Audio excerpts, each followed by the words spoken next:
Do patients prepay for major services in your practice? Prepayment, which has been around for quite a while, does come with a lot of potential benefits. But there are a few things that you should also consider and that you want to know specifically on how you handle it with patients, as well as how you handle it financially within the office. And that's what I want to talk about in this week's tip.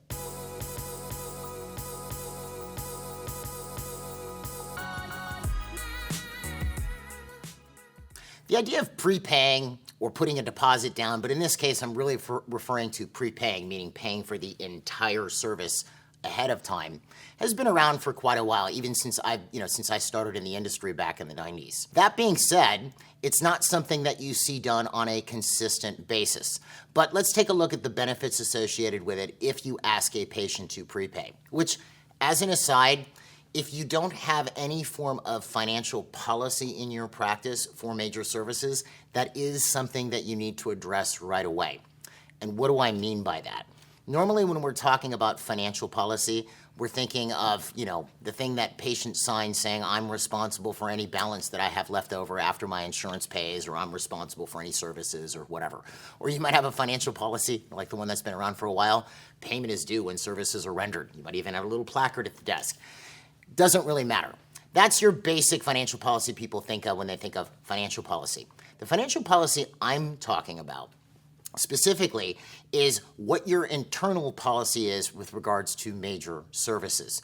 So and this is the policy that your team is supposed to follow.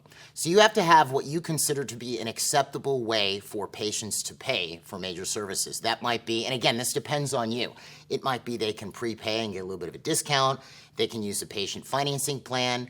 They can pay half down and half in 30 days. Whatever it is, you have to have a list of these things as a policy that your team is aware of and that your team has to follow. There's a couple of reasons for this. Number one, if there's no policy, people are going to make it up as they go and get patients to pay any old way, which is the last thing that you want, especially if the way they're figuring it out is not how you would want it done. That's the first thing. The second thing is, if I have a set financial policy, and let's say I have an employee who continuously does not follow that financial policy, well, that potentially is a problem employee. And if I didn't have that policy, I wouldn't have any way of detecting that this person is a problem employee. Financial policy is very important. So back to this concept of prepaying. So prepaying, the benefits are usually when a patient prepays for a service, they're not going to cancel unless, they're ill or they had to leave town or something like this. It also shows you when a patient prepays for a service that they are committed to doing that service. If you present 4 crowns to me, I pay you today for those 4 crowns and maybe you give me 5% off or whatever you figure out as far as your policy goes. There's a pretty good chance that I am committed to doing this. Could I call that night and back out on you? Of course I could. But in most cases, people won't. And I'm for real. The reason I say that is you may have had times where a patient says, yeah, great, doctor, this treatment sounds awesome. I'll bring you a check tomorrow, or I'll bring my credit card in tomorrow when I come for the appointment, or the day after tomorrow on Thursday. And then they don't show. Well, that person just told you that they were going to pay so that you would let them leave. Obviously, they could have left whenever they wanted, but you get the general idea. So when a person prepays, you know that they are committed. The other nice thing with prepayments is it gives you predictable cash flow. You're not having to chase your money at that point. Now, the other aspect of prepays that we should take a look at is we want to differentiate between a prepayment and patient financing.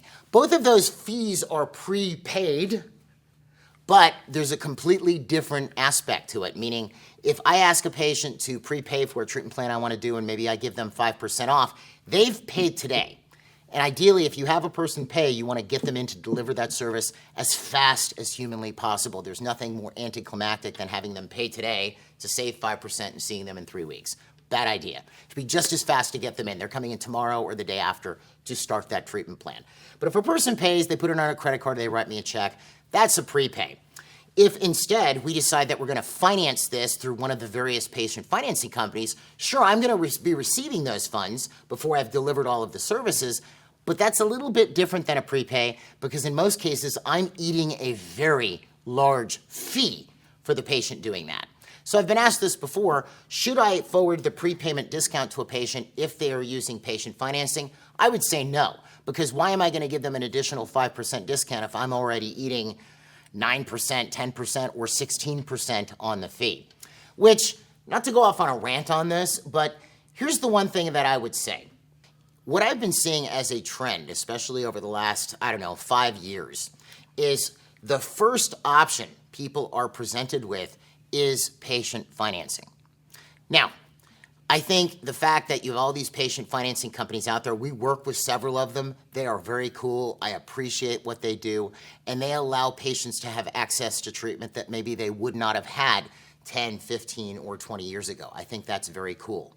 But on the flip side of that, it's very expensive, okay? If a patient pays me on a Visa, what am I eating? 3%. If a patient pays me with 2-year no-interest financing, I could be eating 15%. I mean, do the math. $10,000, 3% is $300. $10,000, 15% is $1,500. So I'm going to want to see if the person can pay without financing before I jump on the financing wagon. The reason I say this is I've seen a lot of treatment coordinators steered towards just have the patient do financing, which also creates another problem.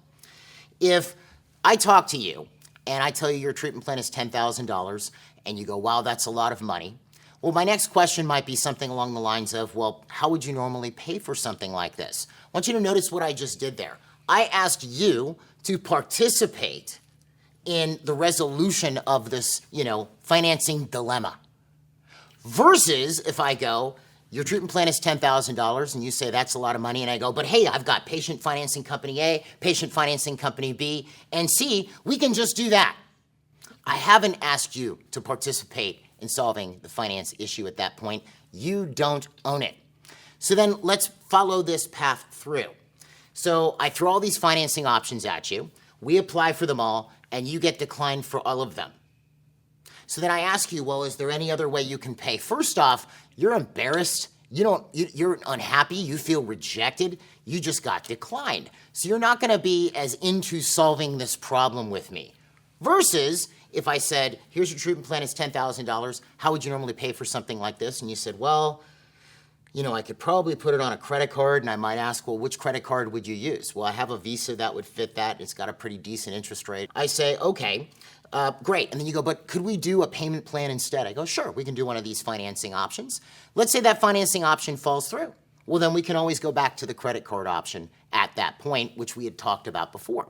The other thing I would probably tell a patient before I started applying for financing is, and tell me if this is true for you, have you ever had patients that you were completely sure were going to get approved that did not get approved? Or on the reverse, you're applying sort of as a Hail Mary, like a Hail Mary pass, and you're like, okay, let's see if this person gets approved, but I know there's no way they're going to get approved, and then they do.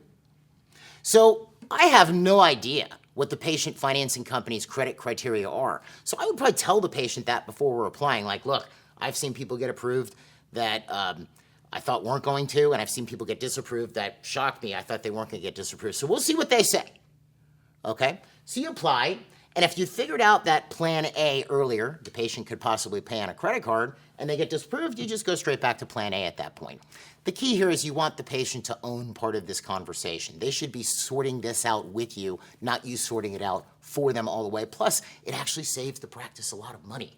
Why do I want to eat 15% when I only have to eat 3? It's basic math. Okay, so with prepays these days, you're seeing it a lot more. Like when I first started talking about prepays in the mid-90s, when I was 11 years old, I'm kidding, a little bit older than that. But when I started talking about that back then in the mid-90s, it was a very rare thing for people to do it. Usually you'd hear, well, I have a patient put a deposit down for a major service or something like that. Now it's a lot more common because case sizes have also changed, right?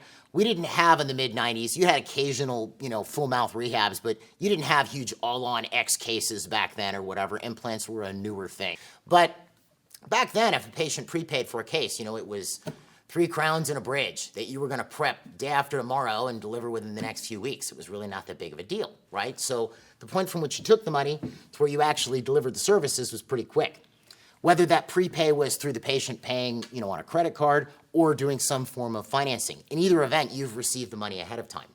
Nowadays, with some of these implant cases, you might be looking at months. You're doing bone grafts and implants, and those have to heal, and it's months. So you're doing a $30,000 or $40,000 case. This is where I want to talk about how it's handled financially within the practice. $30,000, $40,000 case. You start the case, so you've really only delivered a little bit of it. You've taken the $30,000 or $40,000, you've banked it, but you've only delivered a little bit of the case, and potentially it's going to take you a few months to actually finish the case. So what should you be doing with that? Maybe you've only delivered $10,000 of the $30,000 or $40,000. So you have $30,000 or $20,000 left over. What should you be doing with that money? Well, again, I am not a tax attorney and I'm not an accountant, so don't construe this as any form of advice. Personally, I would hold on to it, but minimally I would leave it in the bank until I delivered those services. Especially, let's say my practice does $100,000 a month, and this was a $40,000 case, so we did $140,000 in collections that month. If I've prepped the beginning of the case or placed the beginning of the case, and I still have $20,000 or $30,000 left to deliver on the case, and then something goes wrong and the patient asks for their money back, I don't want to have spent that money because I haven't earned that money yet. So that's sort of how the nature of prepays have changed to a degree, in that the case length, not all the time, but in a lot of cases now, has gotten a lot longer than it used to be 20 or 30 years ago. So my advice to you is, if it's going to be a case that you've taken a lot of money in for and it's going to take a while to deliver, I would only use the money as you deliver it to be on the safe side. Anyway, that's basically how I would address it. I hope this helps. Just wanted to throw this out here because I've had questions about this recently, so I figured this might be something you might want to know. If you have any questions about MGE, you can find us online at mgeonline.com or call us at 800-640-1140. And if you like this tip and you'd like to see other tips like this, I said the word like about 10 times there, don't forget to click the subscribe button and click the notifications bell so you're informed when any new tip comes out. Have a great week, and we'll see you at the next tip.